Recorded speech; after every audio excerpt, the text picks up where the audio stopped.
Hi students, now இப்போ example 4.2 போகலாம். Find the principal value of sin inverse of 2 கேட்டுறாங்க. If it exists சொல்றாங்க. சரிங்களா? இப்போ பார்த்தீங்கன்னா நமக்கு வந்து we know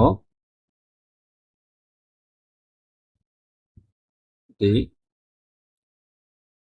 domain of y equal to sin inverse x is நமக்கு -1 ல இருந்து +1. சரிங்களா? டொமைன் பார்த்தீங்கன்னா sin inverse x னது -1 +1. இதுவே sin x னா -π/2 +π/2. கண்டிஷன் கூடாது. sin x சொல்லும்போது -π/2 வந்து +π/2 ரேடியன்ல வச்சுங்க. அதே sin இன்வெர்ஸ் சொல்லும்போது நம்ம இந்த வேல்யூஸ் -1 +1. ஆனா நம்ம இங்க கொடுத்தது 2 தானே. அப்ப இயர் இந்த பார்த்தீங்கன்னா 2 கொடுத்துருக்காங்க. sin இன்வெர்ஸ் 2 தான் கொடுத்துறாங்க. அது which not belongs to -1 +1. ஓகேங்களா? அந்த இன்டர்வலே வராது.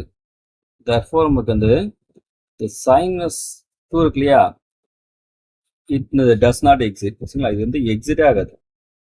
does not exist. நமக்கு ஆன்சர் கண்டுபிடிக்க தேவையில்லை. சரிங்களா? இதுதான் ஆன்சரே ஆகும். sin inverse ஆஃப் இந்த 2 வந்து does not exist. ஏன்னா -1 +1 உதாரணம் இது அது வெளியே இருக்கு இல்லையா, அதில் வந்து இது நமக்கு இந்த sin inverse இந்த ஃபங்க்ஷனை எக்ஸிட் ஆகுது.